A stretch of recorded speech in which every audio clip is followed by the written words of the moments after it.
تو پولیس والا بھی ہے، کام بنانے والا تو جج بھی ہے، کام بنانے والا تو فلاں بھی ہے، کام بنانے والا تو فلاں بھی ہے۔ تو مسلمان مار کھا جاتا ہے رب کے سلسلے میں، مسلمان الوہیت کے سلسلے میں مار نہیں کھاتا۔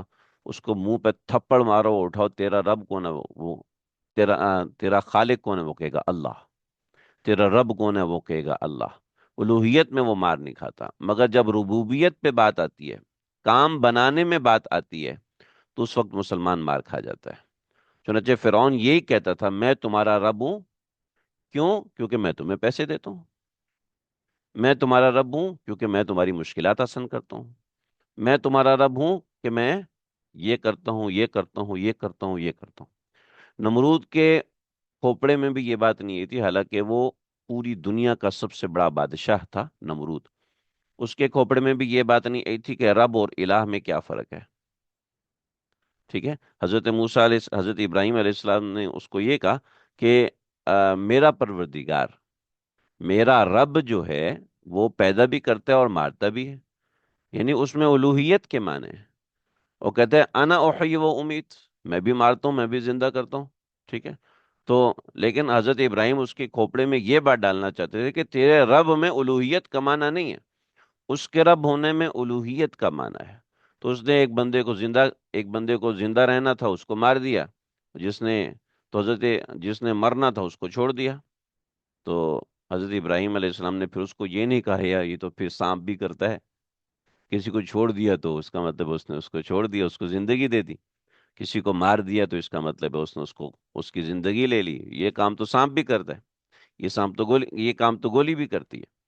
تو الہ اور رب ہونے میں جو فرق ہے وہ یہ سمجھ میں آ گئی جی۔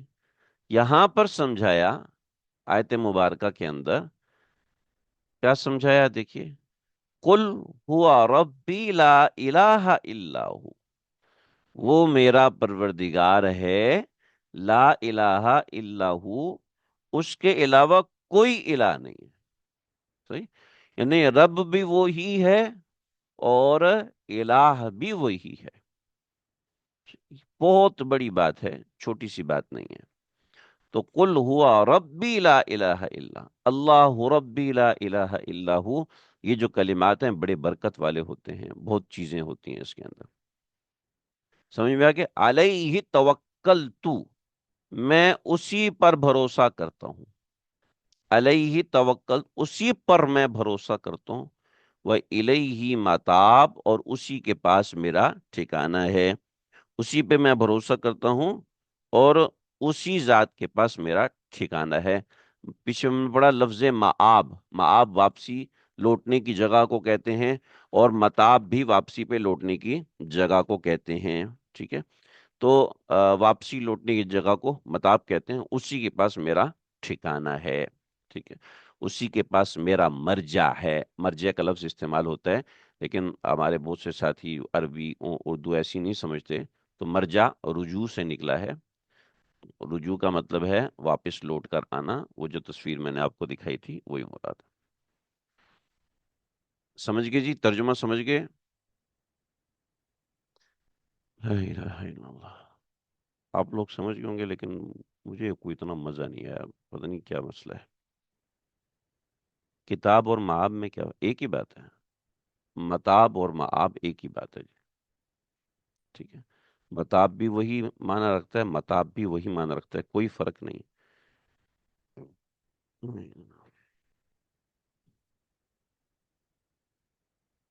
البتہ متاب کے معنی میں توسع ہے، دنیا اور آخرت کا معنی بھی مراد ہو سکتا ہے۔ معاب دنیاوی اعتبار سے عام طور پہ بولا جاتا ہے۔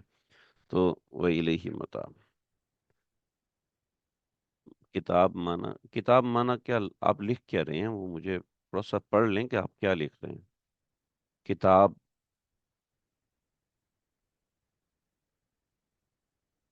متاب معنی جنت جہنم، اچھا متاب معنی جنت اور جہنم، نہیں نہیں نہیں، الیہ متاب، اسی کے پاس میرا لوٹ کر جانا ہے۔ تو متاب کا معنی تو لوٹ کر جانا ہے، جنت و جہنم نہیں ہے۔ اور یہ اللہ کا ذکر ہو رہا ہے، ذات باری تعالیٰ کا ذکر ہو رہا ہے، کسی خاص مقام کا ذکر نہیں ہو رہا۔ ظاہر سی باری تعالیٰ کسی مقام کے ساتھ مخصوص نہیں ہے جی۔ الیہ متاب، اس کے پاس لوٹ کر جانا ہے، اسی کے پاس لوٹ کے جانے کی جگہ ہے، جیسے مآب ہے، حسن مآب۔ حسن مآب کا مطلب ہے کہ اچھا انجام ہے۔ الیہ متاب، اس کی طرف لوٹ کر جانا ہے۔ تو جو الفاظ کے ساتھ معنی میں فرق آ رہا ہے وہ آ رہا ہے، ورنہ لفظ کا مطلب وہی ہے۔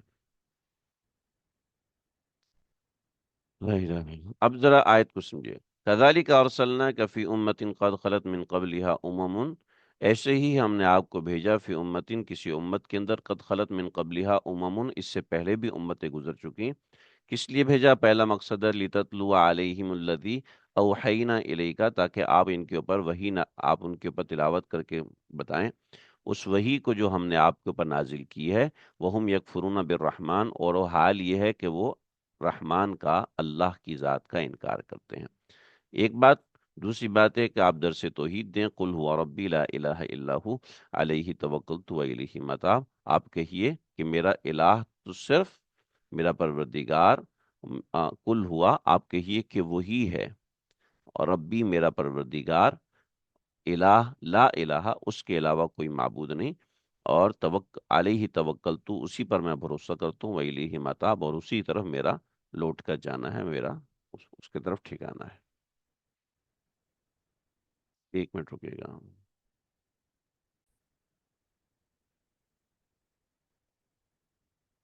یہاں پر وہم یکفرون بالرحمن جو ہے، اہل کفر کا حال بیان کیا ہے۔ ان کی آیت ہم نے سمجھ لی ہے، صرف یہ جو چیز ہے یہ اس کا بیان، اس کو ذرا سمجھیے گا۔ وہم یکفرون بالرحمن، اس کے دو کانٹیکس ہیں۔ وہم یکفرون بالرحمن کے حوالے سے یہ بات آئی کہ یہ آیت صلح حدیبیہ کے موقع پر یہ والا حصہ نازل ہوا، اور بعض حضرات کے نزدیک مکہ میں ہی نازل ہوا۔ صلح حدیبیہ کے اوپر نازل ہوا یا مکہ میں نازل ہوا، ان دونوں کے حوالہ جات میں نے حاشیے میں دیے ہوئے ہیں، آپ اس کو پڑھ سکتے ہیں۔ صلح حدیبیہ کے موقع پر جب صلح حدیبیہ لکھا جا رہا تھا تو حضرت سہیل بن عمر یہ بھی مسلمان نہیں ہوئے تھے۔ حضرت سہیل بن عمر، انہوں نے شروع میں جو معاہدہ لکھا جا رہا تھا، تو لکھنے والے سیدنا علی مرتضیٰ تھے، جیسا کہ بخاری میں ہے۔ وہاں پر لکھا گیا کہ یہ معاہدہ محمد رسول اللہ صلی اللہ علیہ وسلم کی طرف سے سہیل بن عمر کے درمیان ہے۔ تو سہیل بن عمر نے وہاں پر آپ کے نام کے ساتھ رسول اللہ صلی اللہ علیہ وسلم کٹوا دیا۔ پھر اس کے بعد جب لکھا جا رہا تھا بسم اللہ الرحمن الرحیم، تو سہیل بن عمر کہنے لگے کہ مر رحمان و مر رحیم، رحمان اور رحیم کون ہے؟ ہم تو صرف یمامہ کے رحمان کو جانتے ہیں۔ یمامہ کا رحمان، یہ عبد الرحمن نام تھا اس شخص کا، جس کو دنیا مسلمہ کذاب کے نام سے جانتی ہے۔ تو کہنے لگے کہ ہم صرف یمامہ کے رحمان کو جانتے ہیں، جو کہ مسلمہ کذاب تھا۔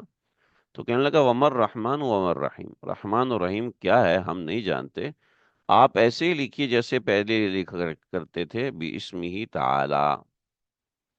تو بِاسْمِهِ تعالی، یا اس طرح بِاسْمِهِ تعالی، تو آپ اس طریقے سے لکھیے۔ چنانچہ آپ نے رحمان اور رحیم کٹوا دیا اور بِاسْمِهِ تعالی ہی معاہدے پر لکھوایا۔ تو اس پر یہ آیت نازل ہوئی، اس کانٹیکس میں یہ آیت نازل ہوئی کہ وَهُمْ يَكْفُرُونَ بِالرحمن، کہ وہ رحمان کا انکار کرتے ہیں۔ ایک یہ اس کا کانٹیکس ہے، سیاق و سباق ہے، بیک گراؤنڈ ہے، یا شان نزول ہے، آپ جو بھی اس کو کہتے ہیں۔ دوسرا وَهُمْ يَكْفُرُونَ بِالرحمن، وہ لوگ رحمان کا انکار کرتے ہیں۔ اکثر مفسرین کے نزدیک یہ حصہ مکہ میں ہی نازل ہوا، اور قصہ اس کا یہ ہوا کہ نبی علیہ الصلوۃ والسلام اللہ تعالیٰ سے دعا کر رہے تھے، یا اللہ یا رحمان، یا اللہ یا رحمان کر کے دعا کر رہے تھے۔ اور منقول ہے کہ یا اللہ یا رحمان یا رحیم، ان تین کلمات کے ساتھ اللہ تعالیٰ سے دعا کی جائے تو اللہ رب العزت دعا کو جلد قبول فرما کے جلد ظہور فرماتے ہیں۔ اس کے الفاظ ایسے ہو سکتے ہیں، یا اللہ یا رحمان یا رحیم، یا اللہ یا رحمان یا رحیم اس طرح بھی پڑھ سکتے ہیں۔ تو یا اللہ یا رحمان یا رحیم تجویدی اعتبار سے بالکل ٹھیک ہے، یا اللہ یا رحمان یا رحیم یہ بھی ٹھیک ہے، تو دونوں صحیح ہیں۔ تو یا اللہ یا رحمان یا رحیم اس طرح کر کے انسان اگر دعا کرتا ہے تو چونکہ اس کے اندر اس میں اعظم داخل ہو جاتا ہے، تو اس وجہ سے دعا جلد قبول ہوتی ہے۔ دوسرا، یہود جو ہوا کرتے تھے وہ اللہ تعالیٰ کو اللہ کے نام سے نہیں جانتے تھے بلکہ لفظ رحمان سے جانتے تھے۔ تو اہل مکہ کو چونکہ مسلمانوں کا کتاب والا ہونے کی وجہ سے بھی چڑ ہوتی تھی، تو اس وجہ سے بھی وہ رحمان کا انکار کرتے تھے، وہ کہتے تھے ہم صرف اللہ کو جانتے ہیں، مشرکین۔ اور یہود و نصارہ کہتے تھے ہم صرف رحمان کو جانتے ہیں، ہم اللہ کو نہیں جانتے۔ سورہ طٰہٰ کے اندر اس کے اوپر تفصیلی بحث آئے گی، لہٰذا یہاں پر جب ابو جہل نے سنا کہ نبی علیہ الصلوۃ والسلام دعا کر رہے ہیں یا اللہ یا رحمان، تو ابو جہل نے چلانا شروع کر دیا کہ محمد بھی دو خداؤں کو مانتا ہے، ایک وہ اللہ کو مانتا ہے اور ایک رحمان کو مانتا ہے۔ اور پھر اس نے بھی وہی بات کی جو سہیل بن عمر سے منقول ہے کہ ہم تو صرف یمامہ کے رحمان کو جانتے ہیں، یعنی مسلمہ کذاب کو جانتے ہیں، یہ کون سے رحمان کو پکار رہا ہے، پتہ نہیں وہ کون سا خدا ہے۔ ابو جہل نے اس کانٹیکس میں آپ صلی اللہ علیہ وسلم کا مذاق اڑایا، لیکن چونکہ اس وقت تک ابو جہل کی بہت ساری باتیں ایسی ثابت ہو چکی تھیں جو نبی علیہ الصلوۃ والسلام کے خلاف ہونے کی وجہ سے اس نے کہی تھیں، اور وہ غلط بھی ثابت ہو چکی تھیں، تو لوگوں کے نزدیک ابو جہل کے اس کلام کی کوئی حیثیت نہیں تھی، مگر اللہ رب العزت نے اس کا جواب دیا، وَهُمْ يَكْفُرُونَ بِالرَّحْمَٰنِ، وہ رحمان کا انکار کرتے ہیں۔ تو اس کے حوالے سے جو ضروری اور موٹی تفصیل ہے وہ میں نے یہاں پر درج کر دی ہے، آپ حضرات آسانی کے ساتھ اس کو دیکھ سکتے ہیں، اور اس کا اسکرین شاٹ لے لیجئے گا، ورنہ میں انشاءاللہ اس کو بھیج دوں گا۔ وَهُمْ يَكْفُرُونَ بِالرَّحْمَٰنِ یہ ابن جریر اور ابن حاتم کے حوالے سے میں نے اس میں لکھا ہے، اور بغوی ہی کے مطابق یہ صورت بالکل مکی ہے، اور ایک مرتبہ رسول اللہ صلی اللہ علیہ وسلم یا اللہ یا رحمان کہہ کے دعا فرما رہے تھے، ابو جہل نے سن لیا اور مشہور کر دیا کہ محمد صلی اللہ علیہ وسلم دو معبودوں کو پکارتے ہیں۔ تو یہاں پر یہ بات ہے اور جو کہ مکمل ہو گئی۔ یہ آیت مبارک آیت نمبر 30 مکمل ہوئی۔ اگلی آیت جو ہے وہ بڑی زبردست آیت ہے، اور اس سے اگلی آیت بھی اسی کانٹیکس میں ہے، اس میں بھی ایک لحاظ سے تسلی ہے، اس آیت میں بھی ایک لحاظ سے تسلی ہے، چنانچہ ہم اس آیت مبارکہ کو دیکھتے ہیں اور سمجھنے کی کوشش کرتے ہیں۔ دلیل وحی کے تابع ہو کر یہ آیت نازل ہو رہی ہے کہ ان کفار کے اندر شدت عناد کتنا ہے، یعنی اہل کفر جو اسلام قبول نہیں کرتے وہ اس لیے قبول نہیں کر رہے کہ ان میں شدت عناد ہے۔ ایسا نہیں ہے کہ وہ ریشنل بیسڈ ہو کے سوچ رہے ہیں، جو شخص ریشنل بیسڈ ہو کے سوچتا ہے وہ کبھی بھی اسلام سے دور نہیں جاتا۔ اچھا، آپ کو مزے کی بات بتاؤں، آج کل ملحدین بھی یہی دعویٰ کر رہے ہوتے ہیں، جو ایتھیسٹ ہیں وہ بھی یہی دعویٰ کر رہے ہوتے ہیں کہ آپ ریشنل بیسڈ ہو کے سوچو گے تو آپ کو الہاد ہی سمجھ میں آئے گا، حالانکہ ان کی ایک بات میں بھی ریشنلٹی نہیں ہے، ہر بات ان کی صرف اور صرف کنفیوزنگ ہوتی ہے، اس کے علاوہ کوئی ان کی بات کے اندر ریشنلٹی نہیں ہوتی۔ ان کی بات اگر کوئی ایسا مسلمان سنتا ہے جو کہ قرآن و حدیث پر عبور رکھتا ہے، اس کو خود ہی سمجھ میں آتا ہے کہ اس کی بات کے اندر اتنے کلوز مس ہو رہے ہیں کہ اس کی بات صرف کنفیوژن پیدا کرنے کے لیے اور کوئی بھی نہیں ہے۔ چنانچہ میں پہلے بھی آپ حضرات سے کئی مرتبہ کہہ چکا ہوں، اور پھر یہی کہتا ہوں، آپ لوگ اس بات کو ذہن میں رکھیں کہ ملحدین جیسے ہم سے سبق پڑھتے ہیں، تو سبق کے درمیان ہمارے ایک صاحب ہے جن کا بیٹا ان سے اس طرح کی ڈیبیٹ کرتا ہے، تو خاص طور پر وہ میرا مخاطب ہیں، اس کے علاوہ عام لوگ بھی ہیں، کہ اس نوعیت کے لوگوں کے پاس سوائے اشکال کے، سوائے کنفیوژن کے اور کچھ بھی نہیں ہوتا، کوئی دلیل نہیں ہوتی ان کے پاس۔ چنانچہ ان کے پاس اگر کچھ ہے تو وہ عناد ہے، عناد کے علاوہ، بغض کے علاوہ اور کچھ بھی نہیں ہے جو حقیقت کی بنیاد بنتا ہو۔ چنانچہ یہاں اللہ رب العزت نے اسی حقیقت کو بتایا ہے کہ صرف ان کے پاس عناد ہے، اس کے علاوہ کچھ بھی نہیں ہے۔ چنانچہ ہم اس آیت کو ولو ان قرآن سیرت بہ الجبال سے شروع نہیں کر رہے، ہم اس آیت مبارکہ کو یہاں سے شروع کر رہے ہیں تاکہ آپ حضرات افلم ییأس الذین آمنوا، پھر ہم سیدھا بھی ترجمہ کریں گے، افلم ییأس الذین آمنوا، الذین آمنوا، الذین آمنوا وہ لوگ جو کہ ایمان لائے، اللہ یشاء اللہ، یہ لوگ یہ سوچتے ہیں کہ اللہ کیوں نہیں چاہتا کہ لہد الناس جمیعا، کہ اللہ تعالیٰ تمام لوگوں کو ہدایت دیں، افلم ییأس، کیا یہ لوگ اس بات سے مایوس ہوتے ہیں؟ یہ یہاں پر سمجھایا۔ اللہ اکبر۔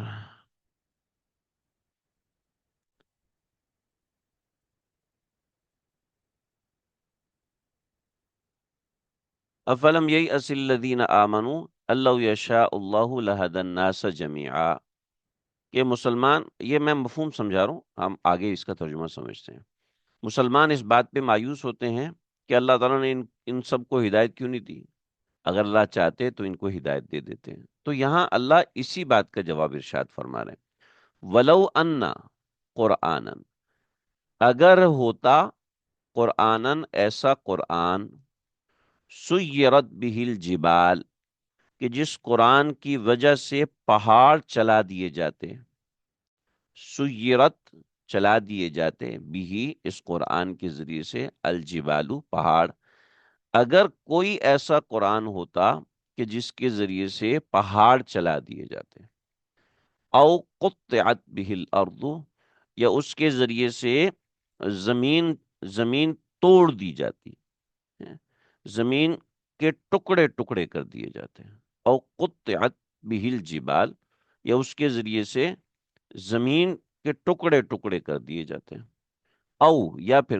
کلم بہ الموتا، یا قرآن کے ذریعے سے مردوں سے بات کی جا سکتی، تب بھی یہ لوگ ایمان نہیں لے کر آتے، تب بھی یہ لوگ ایمان لے کر نہیں آتے۔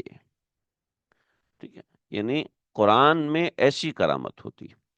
چنانچہ حضرت ماجدی صاحب رحمۃ اللہ تعالی علیہ نے اس کے تحت یہ بات لکھی ہے جو بڑی اہم ہے، میں چاہتا ہوں آپ لوگ اس کو پڑھیں اور سمجھیں، کیونکہ یہ مشکل ترین مقامات میں سے ہے، ایسے سمجھ میں نہیں آتا۔ یعنی بالفرض اس قرآن میں یہ سب مؤثرات خارجی جمع کر دیے جاتے ہیں، مؤثرات خارجیہ، ایک مؤثرات داخلی ہوتا ہے، یعنی اثر داخل ہوتا ہے۔ کیا مطلب ہے؟ آپ لوگ اس وقت قرآن مجید کو جو پڑھ رہے ہیں، سمجھ رہے ہیں، تو آپ کے دل پہ جو اثر ہو رہا ہے یہ اثر داخلی ہے۔ جب آپ قرآن مجید کو اس امید کے ساتھ پڑھتے ہیں کہ مجھے اس میں سے ہدایت ملے گی، جب آپ قرآن مجید کو اس دل سے پڑھتے ہیں کہ یہ اللہ کا کلام ہے، اس میں میرے لیے پیغام ہے، اس میں میرے لیے راستہ ہے، تو آپ کو اس سے فائدہ ہوتا ہے۔ تو یہ مؤثر داخلی ہے، اور مؤثر خارجی یہ ہے کہ میں پڑھوں چھف اور وہ اڑ کے چلا جائے، الحمدللہ رب العالمین چھف، سارا درد ختم ہو گیا، میں قل ہو اللہ پڑھ کے پھونکوں جناب جن کا اثر ختم ہو گیا، یہ مؤثرات خارجی ہیں۔ ٹھیک ہے، یعنی خارج میں قرآن کا اثر ہو، خارج میں قرآن کا اثر ہو، کہ سامنے والا بم چلا رہا ہے، میں پڑھوں لا الہ الا اللہ چھف، اس کا بم ویسے ڈسپوز ہو جائے، یہ مؤثر خارجی۔ تو قرآن مؤثر خارجی نہیں ہے، قرآن مؤثر داخلی ہے، یہ اللہ نے واضح کر دیا سب جگہوں پر۔ لہذا قرآن مؤثر داخلی ہے، کبھی کبھی مؤثر خارجی بھی ہوتا ہے، مگر اس کا تعلق معجزے کے ساتھ ہے، اس کا تعلق کرامت کے ساتھ ہے، اس کا تعلق اس نوعیت کی چیزوں کے ساتھ ہے، مگر اصلاً قرآن مؤثر داخلی ہے، مؤثر خارجی نہیں ہے، یہ بات یاد رکھیے۔ اگر کوئی فاتحہ پڑھ رہا ہے، دم کر رہا ہے، پھر بھی اثر نہیں ہو رہا، تو کوئی ایسی بات نہیں ہے، ایسا ہونا کوئی ضروری نہیں ہے۔ کبھی اگر کوئی شخص یہ کہ جیسے ایک صاحب نے کہانی لکھی ایک رسالے کے اندر کہ میں نے فلاں آیت پڑھی، اور فلاں آیت میں نے پڑھی تو جناب میں لوگوں کی نظروں سے غائب ہو گیا، اور انہوں نے کہانی لکھی، بچوں کا اسلام میں شائع ہوئی، تو کہ وجعلنا من بین ایدیہم سدا ومن خلفہم سدا فاغشیناہم فہم لا یبصرون، تو میں نے اشتیاق صاحب کو فون کیا، میں نے کہا حضرت کیوں لوگوں کے ایمان کے ساتھ کھیل رہے ہیں؟ کہنے لگے کیا ہوا؟ ان کو میں نے کہا کیا قرآن مؤثر خارجی ہے؟ اصولی بات ہے، کیا قرآن مؤثر خارجی ہے؟ میں نے کہا اس کا کیا مطلب ہے؟ میں نے ان کو سمجھایا کہ آپ کی طرف ایک گولی آ رہی ہے، آپ کو آیت الکرسی پڑھ کے دم کرو وہ گولی غائب ہو جائے، تو کیا قرآن مؤثر خارجی ہے؟ قرآن مؤثر خارجی نہیں، قرآن مؤثر داخلی ہے کہ آپ عقیدہ رکھو کہ میں صبح و شام تینوں کل پڑھوں گا، انشاءاللہ اللہ میری حفاظت کریں گے، اور حفاظت نہیں کی تو اس کا مطلب ہے کہ کوئی خاص وجہ ہے، یہ نہیں کہ میں نے قرآن پڑھ لیا تو اس کا مطلب میرے دائیں بائیں دیوار لگ گئی۔ جیسے ہمارے مؤذن صاحب تھے، مؤذن صاحب شریف صاحب، وہ پورا سینہ پھلاتے ہیں نا تو 19 انچ بنتا ہے، میں نے گنا نہیں ہے ویسے بتا، تو وہ بیچارے ایم کیو ایم کا زمانہ تھا، تو اس کے اندر انہوں نے کوئی کھال اٹھائی ہوئی تھی، جا رہے تھے، تو ایک آیا اس نے کنپٹی پہ اس کے گن رکھی، گن رکھ کے کہنا اے مجھے دے دو، تو وہ کہنے لگے تم گولی چلاؤ مجھے کچھ نہیں ہوگا، میں نے صبح سورہ یاسین پڑھی ہے۔ اس نے اس کو لات ماری، ان کے ہاتھ سے سامان وامان چھینا اور لے کے چلا گیا، کہتا دیکھا میں نے کہا تھا مجھے کچھ نہیں ہوگا۔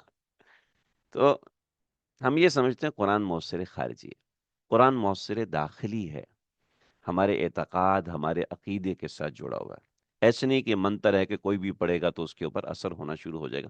امید ہے اللہ کی ذات سے اللہ اس کو مؤثر خارجی بھی بناتے ہیں، جب آپ دم کرتے ہیں، آپ کسی پہ نظر کا دم کرتے ہیں تو اس کے خارجی اثرات ہوتے ہیں، مگر اصلاً قرآن مؤثر خارجی نہیں ہے، یاد رکھیے۔ عقیدہ یہ ہے کہ قرآن مؤثر خارجی نہیں ہے، اللہ کی ذات سے امید ہے کہ کہاں کہیں ضرورت ہو تو مؤثر داخلی بھی ہو جائے گا، جیسے کہ آپ قرآن پڑھ رہے تھے، ابو جہل آپ کے اوپر اوجری لے کر آیا، پتھر لے کر آیا، تو اللہ رب العزت نے ایک دیوار سامنے کھڑی کر دی، مؤثر خارجی ہو گیا۔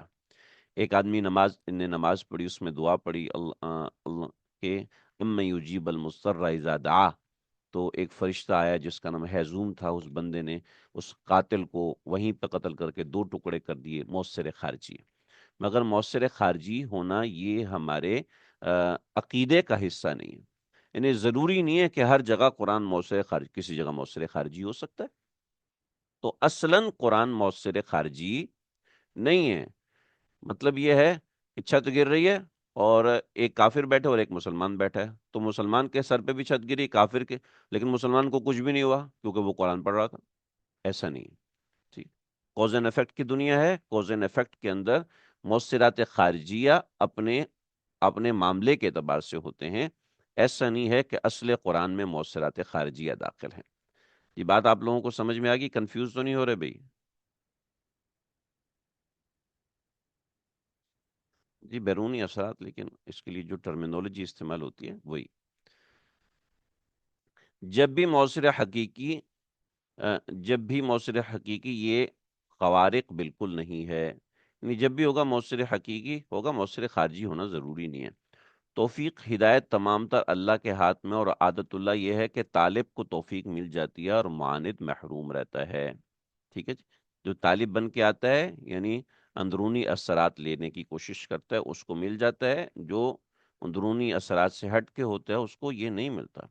بہت سارے مسلمان اب بھی اپنی سادہ دلی سے یہ تمنا کیے ہوئے ہیں کہ ان خوارق کا ظہور کسی طرح ہو جاتا تو کفار شاید ایمان لے ہی آتے، تو ان کے جواب میں ارشاد ہوا کہ تم اب بھی ان کے تعصب اور عناد کے اتنے مشاہدات کے بعد یہ امید لگائے بیٹھے ہو کہ فاطر کائنات ناظم فطرت کی مشیت اگر کہیں یہ ہوتی کہ ہر انسان کو اس کی طرف سے کسی طلب اور کسی صلاحیت کے وجود کے بغیر از خود ہدایت ہو جائے تو ان سب کو بھی استرار ہدایت نصیب ہو جاتی، لیکن جب اس نے اس عالم کو عالم ابتلا بنا رکھا ہے، ہر مکلف کے لیے طلب ہدایت لازمی رکھی ہے، تو اب ان معاندین کے لیے ایمان کی توقع عبث ہے، یہ سمجھایا جا رہا ہے۔ ٹھیک ہے جی، اس کی بنیادی جو اصول ہے وہ میں نے آپ حضرات کی خدمت میں ذکر کیا۔ وَلَوْ أَنَّ قُرْآنًا سُيِّرَتْ بِهِ الْجِبَالُ، اگر اس سے پہاڑ چلانا شروع کر دیے جاتے، او قطعت بہ الارض، اور اس سے زمین پھٹ جاتی، او کلم بہ الموتى، یا اس کے ذریعے سے مردوں سے باتیں کی جاتی، تب بھی یہ لوگ ایمان لے کر نہیں آتے۔ یہ جو ترجمہ ہے تب بھی یہ لوگ ایمان لے کر نہیں آتے، یہ بریکٹ میں آپ لکھیں گے، ورنہ آپ کو اس آیت کا ترجمہ قطعاً سمجھ میں نہیں آئے گا، بریکٹ میں لکھیں گے۔ بل للہ الامر جمیعا، بلکہ تمام احکام کا فیصلہ اللہ کے پاس ہے، سارے کے سارے اختیارات اللہ کے پاس ہیں۔ ہاں، جب اللہ چاہتا ہے تو مؤثر حقیقی کر دیتا ہے، خارق عادت کر دیتا ہے، جب اللہ چاہتا ہے خارق عادت سے ہٹ کے کرتا ہے۔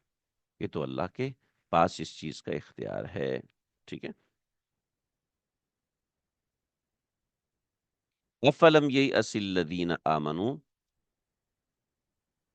افلم ییأس الذین آمنوا، کیا مسلمانوں کو اس بات نے مایوس نہیں کیا کہ کہ اللہ یشاء اللہ، کہ اگر اللہ چاہتے تو لہدی الناس جمیعا، اللہ تعالیٰ سب کے سب لوگوں کو ہدایت دے دیتے۔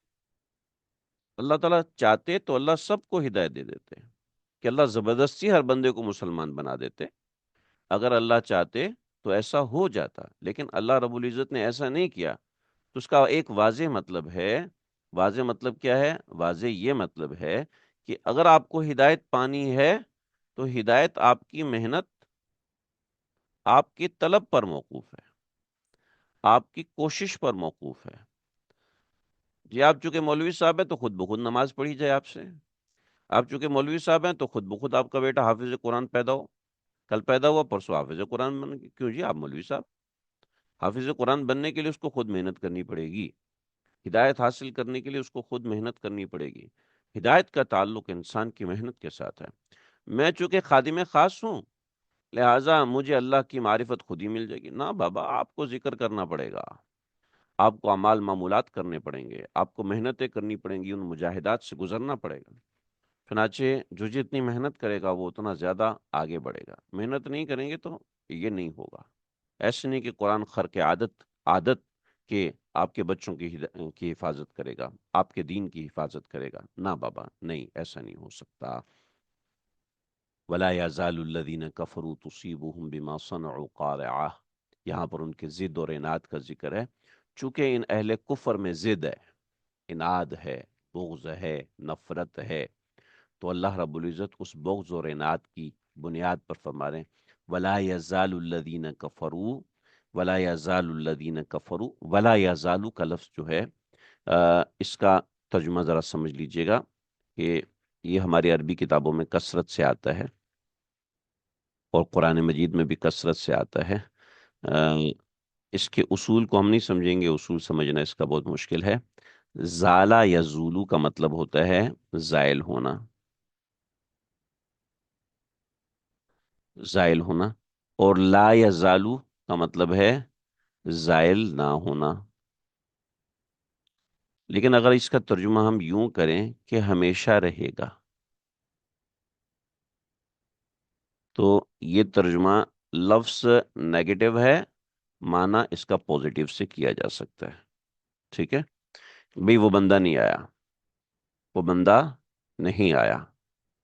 جیسے ہمارے ایک ساتھی تھا ماشاءاللہ، اس نے اس سے پوچھا ہاں بھئی کیا نتیجہ رہا؟ اس نے کہا حسب معمول فعل، ٹھیک ہے؟ حسب معمول فعل ہمیشہ والا، جیسے پہلے ہوتا تھا ویسے تھا۔ جیسے وہ علامہ اسماعی کے پاس نے ایک بندے کو پیسے دیے، تو وہ بندہ تھا نابینا، ٹھیک ہے؟ ایک آنکھ اس کو معذرت، ایک کانا تھا، ایک آنکھ سے نظر آتا تھا، ایک آنکھ سے نظر نہیں آتا تھا۔ تو اس نے کہا آپ مجھے ایک ایسی دعا دیں کہ جو دعا بھی ہو اور بد دعا بھی ہو، دعا بھی ہو اور بد دعا بھی ہو۔ تو فرمایا کہ میں دعا کرتا ہوں اللہ تیری دونوں آنکھوں کو ایک جیسا کر دے،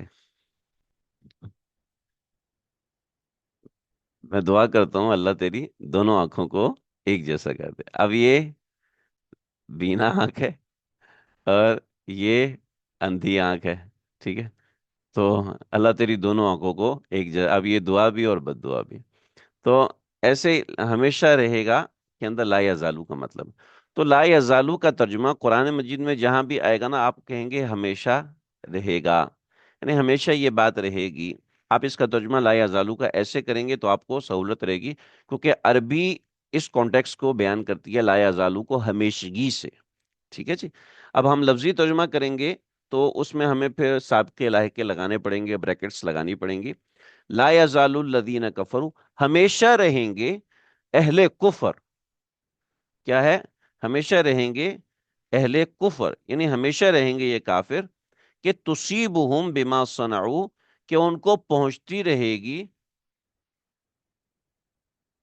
تصیبہم، اصاب یصیب مصیبتن سے ہم یہ لفظ پہلے کئی دفعہ پڑھ چکے ہیں. بما صنعوا، ان کو پہنچتی رہے گی بسبب ان کے کرتوتوں کی وجہ سے، قارعتن، کوئی نہ کوئی مصیبت. اہل کفر کو کوئی نہ کوئی مصیبت پہنچتی رہے گی. او یا پھر تحل قریبا من دارہم، او تحل قریبا من دارہم، یا کوئی مصیبت نازل ہوتی رہے گی ان کے گھروں کے قریب.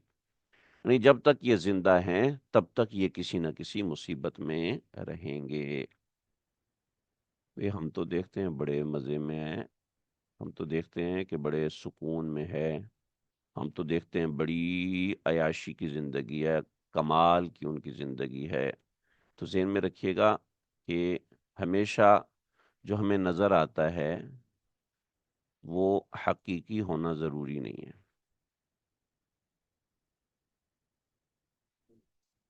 ہمیں جو نظر آتا ہے وہ حقیقی ہونا ضروری نہیں ہے. میرا مشاہدہ 100% سچ ہونا ضروری نہیں ہے. ٹھیک ہے. دیکھیے، اگر واقعی ایسا ہوتا تو کافر کبھی بھی مسلمان نہ ہوتے. اگر واقعی ایسا ہوتا تو کافر کبھی بھی مسلمان نہ ہوتے. ہم دیکھتے ہیں ایک بڑی تعداد کفار کی مسلمان ہوتی ہے. ٹھیک ہے. اور جب وہ مسلمان ہوتی ہے تو میں نے یہ دیکھا ہے 90% لوگ جیسے ہی کلمہ پڑھتے ہیں تو وہ رونے لگتے ہیں. میں خود اس کیفیت سے نہیں گزرا، مگر میں نے ایسے لوگوں کی کیفیت دیکھی. میں مسجد حفصہ میں تھا، وہاں پر ایک فیملی آ کے میں مسلمان ہوئی.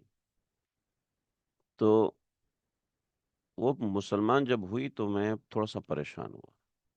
میں نے کہا یہ ان کے مجھے امپریشنز جو ہیں وہ اوریجنل نہیں لگ رہے. مجھے جو لوگ مسلمان ابھی تک ہوئے ہیں، مجھے وہ اور طرح کے نظر آئے، یہ اور طرح کے نظر آئے.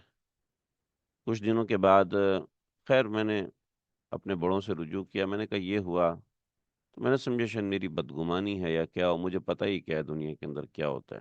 لیکن مجھے وہ اندر سے بات کھٹکتی رہی. کچھ دنوں کے بعد جس فیملی نے اسلام قبول کیا تھا، ان کی ایک بچی، تقریباً اس کی عمر 20 سال ہوگی، اور ان کی والدہ، یہ دونوں ہمارے گھر پہ آئے کہ بھی ہمیں پناہ چاہیے، ہم کہاں جائیں وغیرہ وغیرہ. تو میں نے اپنے حضرت سے رابطہ کیا. نے کہا ان سے کہ سب سے پہلے تو یہاں سے نکلیں. ٹھیک ہے، یہ سب سے پہلے یہاں سے نکلیں اور ہمارے پاس نہ آئیں. اور آپ جائیں بنوری ٹون جائیں یا ادھر ادھر بھیجا. پتہ چلا کہ ان کا کوئی چکر تھا تو گھر سے نکلے تھے، اور ہمیں دکھانے کے لیے انہوں نے اسلام قبول کیا تھا، اور کچھ ایسے ایسے معاملات تھے. یہ بعد میں پتہ چلا.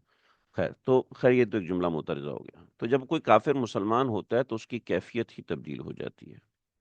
اس کی کیفیت تبدیل، اللہ تعالیٰ ایسا وقت لے کے آئے کہ آپ کے ہاتھوں پر بھی لوگ مسلمان ہوں تو آپ کو وہ کیفیت اپنی آنکھوں سے دیکھنے کا موقع ملے گا جو مجھے موقع ملا. تو ایسے لوگ ہوتے ہیں. اچھا، پھر کوئی معاند کہتا ہے کہ ہم دیکھتے ہیں کہ بہت سے مسلمان بھی تو کافر ہو رہے ہیں. جی بالکل ہو رہے ہیں، اس بات سے انکار نہیں ہے. مگر کون مسلمان ہو رہے ہیں؟ 90% وہ لوگ ہیں جو کہ ناراض ہیں، اپنے ماں باپ سے ناراض ہیں، اپنے مقدر سے ناراض ہیں، اپنے کسی وجہ سے ناراض ہیں، غصہ ہو کے انہوں نے اسلام چھوڑا ہے. کوئی ایسا بندہ نہیں ہے مسلمانوں میں جو ریشنل بیسس پر مسلمان اسلام کو چھوڑ کر گیا ہو. کوئی ایسا نہیں ہے، آج تک کوئی ایسا نہیں ہے. تقریباً میں نے جن جن لوگوں نے 40 سال اہل کفر سے ڈیبیٹ کی، جو وہ ایکس مسلم سے ڈیبیٹ کرتے ہیں، تو ان کے پاس ایک ریزن ریشنلٹی بیس نہیں ہوتا کہ ہم نے کیوں چھوڑا. اس لیے چھوڑا کہ وہ ایک ٹراما سے گزرے، ایک ٹراما سے گزرے، ایک ٹراما بیئر کیا. اس سے ان کو یہ لگا کہ بھئی ایسا کیوں ہے جی، اللہ تعالیٰ جو ہے وہ، چنانچہ ایک بندہ آیا کہنے لگا میرا دل چاہتا ہے اسلام چھوڑ دوں، کیوں کیوں؟ اگر اللہ ہوتا تو اہل فلسطین پہ اتنے ظلم کیوں ہوتے ہیں؟ میں نے کہا اہل فلسطین تو اسلام نہیں چھوڑ رہے، آپ چھوڑنے کو تیار بیٹھے ہیں، کیا بےہودگی بے وقوفی ہے؟ اگر اللہ ہوتا تو فلسطین والوں پہ ظلم نہ ہوتا، اس کا مطلب اللہ نہیں ہے؟ تو میں نے کہا وہ تو اسلام چھوڑنے کو تیار نہیں ہے اور آپ چھوڑنے کے لیے تیار بیٹھے ہیں، جن کے بچے ان کی آنکھوں کے سامنے مر رہے ہیں، شہید ہو رہے ہیں، وہ تو اسلام پہ پکے جمے ہوئے ہیں، اور آپ ہیں کہ اسلام چھوڑنے پہ تیار ہیں، انہی کی وجہ سے جو اسلام کے نام پہ قربانی دے رہے ہیں۔ خیر ایک لانگ ڈبیٹ ہے۔ تو تو اہل کفر بے چینی میں رہتے ہیں، ایک بے چینی ان کے سر پہ مسلط رہتی ہے، ایک بے چینی ان کو اپنے ساتھ لگا کے رکھتی ہے۔ چنانچہ کتنی گندی زندگی ہے، پریشان ہو شراب پیو، ٹھیک ہے، پریشان ہو پھر شراب پیو، پھر شراب پیو، پھر شراب پیو، پھر شراب پیو، پھر شراب پیو، پھر تو شراب سے کوئی فائدہ نہیں ہوتا، اب اس میں گولی ڈالو، ٹھیک ہے، پھر اس میں گولی ڈالو، پھر 2 گولیاں ڈالو، پھر 3 گولیاں ڈالو، پھر 4 گولیاں ڈالو، اب اس سے کام نہیں چل رہا تو اب شیشہ پیو، ٹھیک ہے، اب اس سے کام نہیں چل رہا تو اب آئس پیو، اس سے کام نہیں چل رہا تو یہ سب ہو جاتا ہے۔ جو مسلمان یہ کرتا ہے اصل میں وہ اسلام سے دور ہونے کی بنیاد پہ کرتا ہے، کیونکہ اس کے پاس کوئی راستہ نہیں ہے، کوئی روٹ کاز نہیں ہے اس کے پاس لائف گزارنے کے لیے۔ حتی یأتی وعد اللہ، یہاں تک کہ اللہ کا وعدہ نہ آ جائے۔ ان اللہ لا یخلف المیعاد، اللہ اپنے وعدے کے خلاف نہیں کرتا۔ یہ عام مسلمانوں کو سمجھایا، اب پیغمبر صلی اللہ علیہ وسلم کو سمجھا رہے ہیں۔ وَلَقَدِ اسْتُهْزِئَ بِرُسُلٍ مِّن قَبْلِكَ، آپ سے پہلے بھی پیغمبر ہیں، ان کا انکار کیا گیا، ان کا مذاق اڑایا گیا، یہ تسلی دی ہے آپ صلی اللہ علیہ وسلم کو۔ فَأَمْلَيْتُ لِلَّذِينَ كَفَرُوا، لیکن میں نے ڈھیل دی ہے ان لوگوں کو جنہوں نے کفر کیا۔ ثُمَّ أَخَذْتُمْ، پھر میں نے ان کو پکڑا ہے۔ فَكَيْفَ كَانَ عقاب، اور کیسا تھا پکڑنا، یعنی کیسا تھا میرا عذاب، یعنی بڑا ہی سخت میرا عذاب تھا، وہ ساری دنیا جانتی ہے۔ یہاں تک بات ہوگی تسلی کے حوالے سے، ایمان والوں کو اور پیغمبر صلی اللہ علیہ وسلم کو اور اہل کفر کے عناد کا بیان ہوا ان آیات کے اندر، اور یہ بنیادی چیزیں ہوئی ہیں۔ وقت ہمارا کافی زیادہ ہو گیا، آج کا سبق اتنا ہی ہے۔ یہ 3 آیات ہیں، ان کو سمجھیے، سیکھیے، کچھ اس میں مشکل ہو تو وہ بتائیے گا، کوئی سوال ہو تو وہ گروپ میں آپ کر سکتے ہیں۔ اگلی دلیل عقلی نمبر 8 سے شروع ہوگا، افمن ہوا قائم علی نفس بما کسبت، انشاءاللہ پیر کو ہم اس کو پڑھیں گے، سیکھیں گے۔ لا الہ الا اللہ۔ کوئی سوال ہو، کسی بھی نوعیت کا سوال ہو، چبھتا ہوا یا پھر دماغ میں خلش بنا رہا ہو، تو آپ لوگ وہ سوال ضرور کیجیے۔